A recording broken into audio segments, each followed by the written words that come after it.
Well, look at that cloud line dividing. Is blue on the other side. I'm getting close to Nashville. Watch the radar real close. Two kinds of radar said I'm not going to have any water today. One kind, the regular standard radar, says I should have some water, but that's pretty much the story.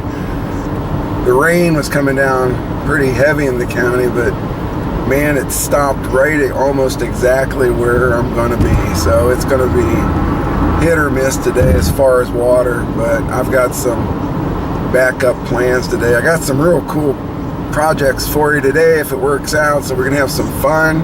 And yes, I'm in my car. One of my YouTubers don't like me videotaping in my car, but this is part of the transcendental experience of heading to where I'm going. It's part of my day. I'm spending 2 hours getting here, going past familiar landmarks, and here is my last pit stop, McDonald's, right here on the left. Make a quick stop here for obvious reasons. We'll head up to the gold field. See you in a minute.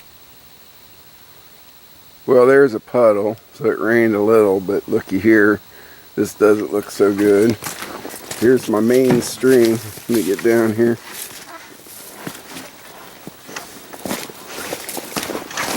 This doesn't really surprise me. It's going to take 3-4 inches of rain to get this moving, but my little puddle up in the ravine has a little water flushed out. Be able to do a little panning, but won't know till I get up there. So let's take a look. Whoa. Hit a tree branch. Alright, let's get up and head up in there and see what we can find. Well, not too good here. This was what the project I had in mind. You see that bend there? I was going to just about 15 feet, real narrow. I found right up there, right at the bend, a 1/10 gram picker, and I came down here, found some okay gold.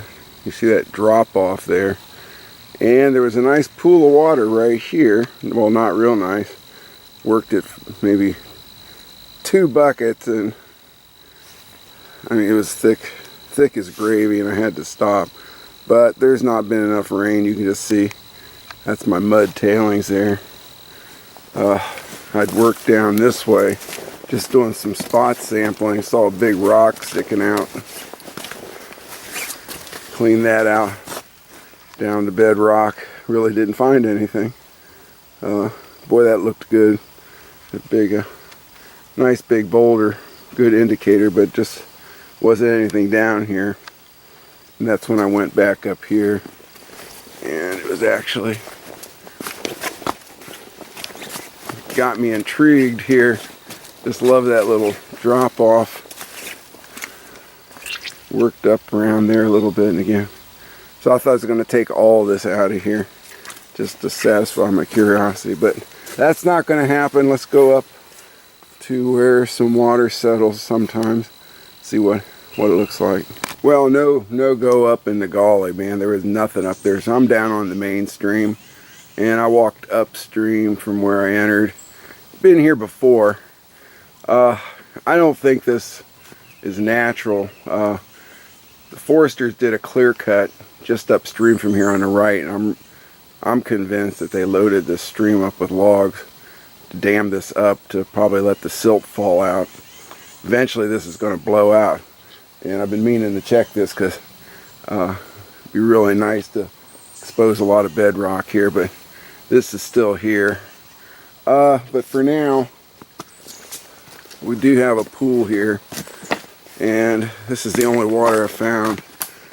And so this is scoured out bedrock here below this log jam, and the first, that's all bedrock there. It's just scoured. I mean, it'd be good to look all around here, but for today I'm just gonna old school it and do some pans. I'm not even gonna classify. Classifying's overrated. I'm gonna pop a series of holes around this first a pile of debris here. See if I can at least find a black sand line. We'll take a look. I'll tell you, the first time I go to an area, I almost never find anything. You got to come back and really figure it out, but you got to start somewhere. So since I'm trapped here with this pool, I might as well work this for a while. Okay, I'll check back if I find anything. Well, first pan, here we go. Just right here, the end of this pool. Again, I was just going to sample through here, around here. Just got about a half a pan, and looky here. Got a nice little piece there.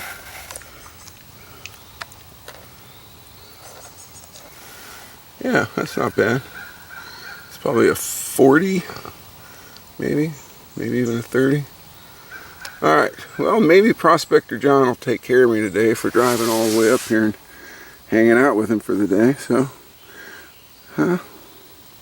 maybe we'll run a whole bucket through here and see what happens. Alright, keep poking around here. Okay, for reference, I decided to take 5 gallons of unclassified material out of there, and I did run it through the bucket here, and I'm going to pan that down so I have a good sample, 5-gallon sample from that left side.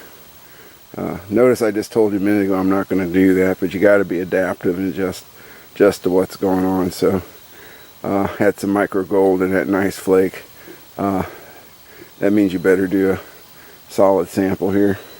Alright, again, this is my notes for future reference because I'll forget what the heck I did a month from now. Yeah, this is the last pan out of the bucket, sort of summarizing. I had one a little bit bigger than what you're seeing right here. I call it pretty large pepper. No more big flakes. We got some nice heavy gravel in here like that. Here's a little piece, and there's a bunch of micro gold in here, probably 15 or 20 through the bucket. So okay, so we're gonna move over to the right here and start a parallel trench, and it'll be fun to see how the material changes. Okay, see a bit. Okay, I cut in on that right and got 5 gallons. It's thicker, so I didn't get as far downstream. So obviously the gravel bar is getting thicker over on the right. But the black sand got a lot finer and not as much. So as far as interpreting a gravel bar, I mean, right here is the gut. I mean, this is where the fastest water is moving. And that's also where the heaviest gold's gonna get hung up. That's a lesson. That's a Darcy Cooper lesson. He always says get the biggest gold right in the gut of the creek. Forget about the gravel bar stuff. That's not completely true, obviously, but yeah, let's just follow this in a little deeper and see what happens. Okay, I've about had it with this spot. Went a little deeper down to the left, got a little more to the right.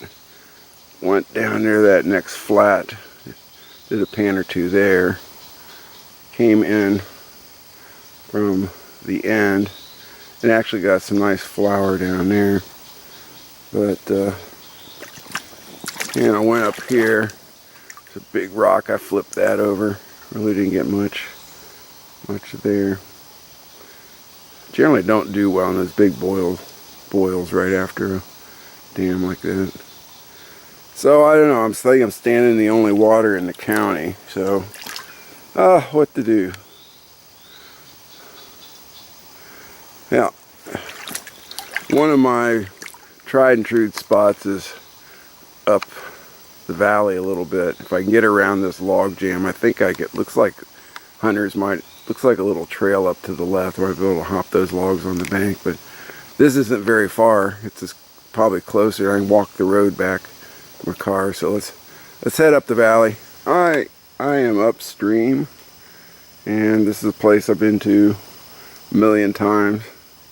If I get on a bad streak, I can come here, call this gold pepper bar here. You can just get pepper all day long. Last time I was here, it's probably been, man, it's like 6 months, but I left, you see that line of 3 rocks? That's I left that to remember, and lo and behold, that's where I stopped digging. You can still see. So we haven't had any real gully washers in months. But that water is like 3 inches deep, so here's what we're going to do. I'm going to do one full classified bucket. I don't know how I'm going to pan it. It's not going to be easy, but we'll see. We'll see how it goes. And I mean, there's no flow at all. So, but it's only about noon, so I got to do something. So we'll get some pepper out of here. I'll show it to you. We'll just keep going where we left off. Had some pepper. This is the last pan. I ended up nothing good here. I don't know if you can see that. Usually you might not be able to see. There's probably about 15 very tiny pieces in here. Alright. So I don't know. I might go down with a trowel and just try to do a little not crevicing. There's no crevices here, but maybe get behind some rocks and just do 2 or 3 more pans before I go. Alright, and I'll show you the cleanup at home. Take care. Here's the cleanup. All in all, it wasn't a bad day. I didn't get a lot. There are probably about 100, 150 real small things in there. And I got some better pieces. It's kind of interesting. Right here is that piece I showed you from that first scoop of the day.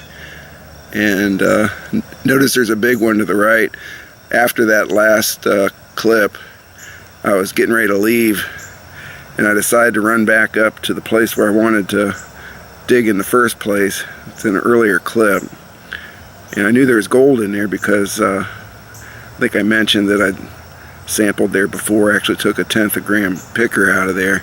So I ran back up in the hollow with a bucket and just grabbed 2 gallons of raw dirt. I almost never do that. I don't like bringing home raw material. I like working it out in the field, but I did, and I got rewarded with that nice little thing there. It's not huge. Actually, a couple of those bigger ones came out of that 2-gallon just raw material. So can't wait till it rains. I want to get back to that spot and clean that whole little area out. I think there's some okay gold in there. Also learned which weather source to depend on if you want to know how much it rained. Don't look at the radar, look at the cumulative rainfall total on the NOAA radar.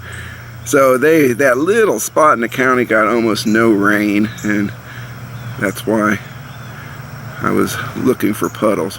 But at any rate, it's a good day. I was hoping for rain, and you know, you get in your mind what you want to do, and you get there and you can't quite do it, so make the best of what's going on. So, but got some color. See you later.